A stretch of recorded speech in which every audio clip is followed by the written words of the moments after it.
ਵਾਹਿਗੁਰੂ ਜੀ ਦਾ ਖਾਲਸਾ ਵਾਹਿਗੁਰੂ ਜੀ ਦੀ ਫਤਿਹ।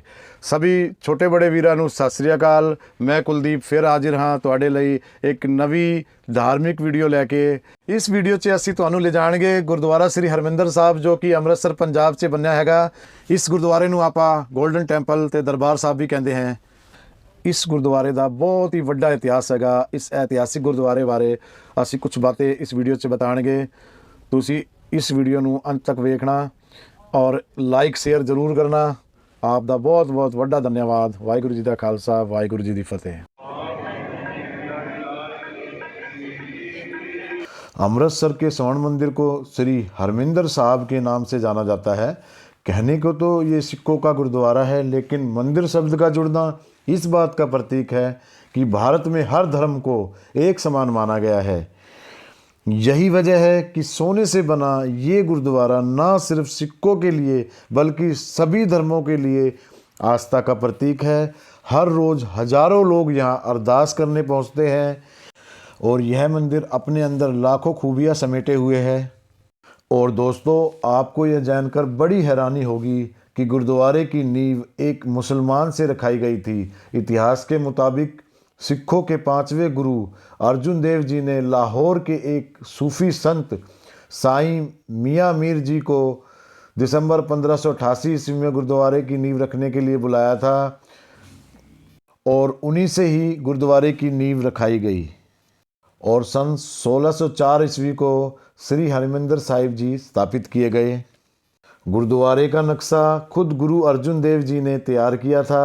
यह गुरुद्वारा शिल्प सौंदर्य की अनूठी मिसाल है। इसकी नक्काशी और बाहरी सौंदर्यता देखते ही बनती है। गुरुद्वारे के चारों ओर दरवाजे हैं जो चारों दिशाओं में खुलते हैं। यहाँ हर धर्म व जाति के लोग आ सकते हैं। गुरुद्वारे में किसी भी प्रकार से किसी भी धर्म जाति व समुदाय में कोई भी भेदभाव नहीं किया जाता। इस गुरुद्वारे में बहुत बड़ा सरोवर भी है जिसे अमृत सरोवर कहा जाता है। इस सरोवर का निर्माण सिखों के चौथे गुरु रामदास जी ने कराया था। इस सरोवर के बारे में कहा जाता है कि एक पिता ने अपनी बेटी का विवाह एक कोढ़ी व्यक्ति के साथ कर दिया और वह लड़की उसके साथ रहने लगी। एक दिन वह लड़की अपने पति को तालाब के किनारे बैठाकर पास ही के गांव में भोजन की तलाश में निकल गई। तभी उसके पति ने देखा कि एक कोआ तालाब में डुबकी लगा रहा था। जैसे ही वो डुबकी लगा के बाहर निकला तो वह कोए से हंस बन गया, यानी काले से एकदम सफ़ेद रंग हो गया उसका।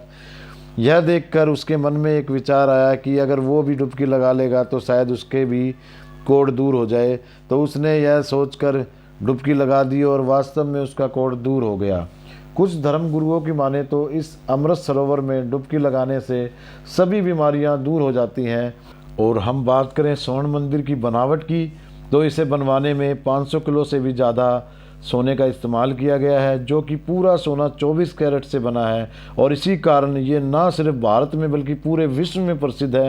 मंदिर की नक्काशी और सुंदरता पर्यटकों का मन मोह लेती है। गुरुद्वारे के कुछ अपने नियम हैं जिनका सभी को ध्यान रखना चाहिए। जैसे गुरुद्वारे में जूते चप्पल पहनकर नहीं जाना चाहिए। गुरुद्वारे में सभी का सर ढका हुआ होना चाहिए। बीड़ी सिगरेट गुटखा तंबाकू व किसी भी प्रकार की नशे की वस्तु का गुरुद्वारे में ले जाना वर्जित है। मांसाहारी खाना गुरुद्वारे में वर्जित है। और जो लोग पहली बार टेंपल आए हैं वे समझ ले कि उन्हें कैसे कैसे जाना है। सबसे पहले आप अपने जूते व चप्पल उतार कर जूता घर में जमा कराएं। यहाँ आपको किसी भी प्रकार की पेमेंट नहीं करनी है, फ्री ऑफ कॉस्ट है। इसके बदले में आपको एक कूपन दिया जाएगा। दोस्तों, आपके यहाँ जूते जमा कराने के बाद आपके जूतों के साथ क्या किया जाता है ये आप सोच भी नहीं सकते। चलिए आपको दिखाते हैं हम आपके जूतों के साथ यहाँ क्या किया जाता है। ये देखिए दोस्तों, यहाँ आपके जूते व चप्पलों को साफ़ किया जाता है, इन पर पॉलिश की जाती है। यहाँ ये नहीं देखा जाता कि ये जूता किसी गरीब का है या अमीर का, सबको एक समान साफ़ किया जाता है। उसके बाद आइए, ये एक बैगेज रूम है या क्लॉक रूम भी कह सकते हैं, गठरी घर भी कह सकते हैं। यहाँ आप अपना कोई भी ऐसा सामान जमा करा सकते हैं जिसे आप गुरुद्वारे में नहीं ले जा सकते, या बैग वैग जो भी है आप यहाँ जमा करा सकते हैं। ये भी फ्री ऑफ कॉस्ट है दोस्तों। और इसके बाद आप मंदिर में जाने से पहले, गुरुद्वारे में जाने से पहले पैरों को इस तरह से धोएंगे। यहाँ अपने पैर धोकर आप, और इस चीज़ का ध्यान रहे कि हर किसी के सर पर कपड़ा हो, चुन्नी हो, स्कार्फ हो, पगड़ी हो, कुछ भी हो, लेकिन सर नंगा नहीं होना चाहिए, सर पे कुछ ना कुछ ढका हुआ होना चाहिए। और उसके बाद आप यहाँ से अपनी श्रद्धा अनुसार जितने रुपए का आपने प्रसाद चढ़ाना है, आप यहाँ से पर्ची कटा सकते हैं और प्रसाद ले सकते हैं। वो प्रसाद लेकर आप इधर आएंगे काउंटर पे, यहाँ उस प्रसाद को लेकर आपको थोड़ा सा प्रसाद घर के लिए दे दिया जाएगा, बाकी चढ़ा दिया जाएगा। और ये जो प्रसाद यहाँ लिया जाएगा, यही प्रसाद जब आप दर्शन करके आएंगे तो सबको बांटा जाता है। और दोस्तों इसके बाद आप सभी दर्शनों के लिए लाइन में लग जाते हैं। दोस्तों देखा गया है कि कितनी भी लंबी लाइन है, कितनी भी भीड़ है, लेकिन दर्शनों में कोई भी किसी प्रकार की धक्का मुक्की नहीं होती। सब लोग आराम से तसल्ली से दर्शनों के लिए खड़े होते हैं। और गुरुद्वारे में दर्शन के बाद हाँ दोस्तों, अब बारी आती है लंगर की। तो आपको यह जानकर बड़ी हैरानी होगी कि इस मंदिर में दुनिया का सबसे बड़ा लंगर लगता है, जो कि 24 घंटे 365 दिन चलता रहता है।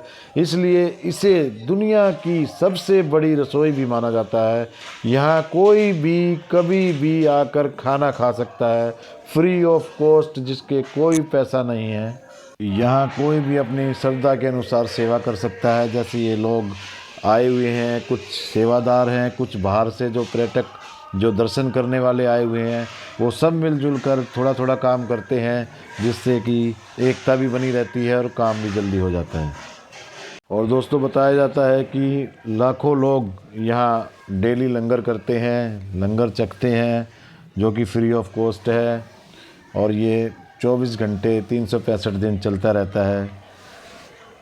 दोस्तों गुरुद्वारे के अंदर सेवादारों की कमी नहीं होती। देखिए कि किस तरह से जूठे बर्तन आपके हाथों हाथ ले लेते हैं, खड़े हैं जूठे बर्तन लेने के लिए, सफाई करने के लिए। सफाई का गुरुद्वारे में इतना ध्यान दिया जाता है। देखिए कितने लोग खड़े हैं सफाई के लिए, कोई कुछ कर रहा है, कोई कुछ कर रहा है।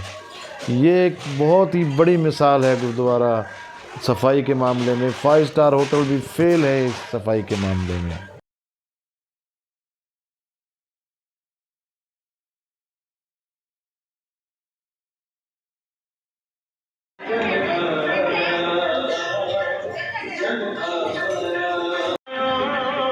नानक के अनुसार गुरु रामदास राखो शरणाई, गुरु रामदास राखो शरणाई, गुरु रामदास राखो शरणाई, राखो शरणाई, राखो शरणाई।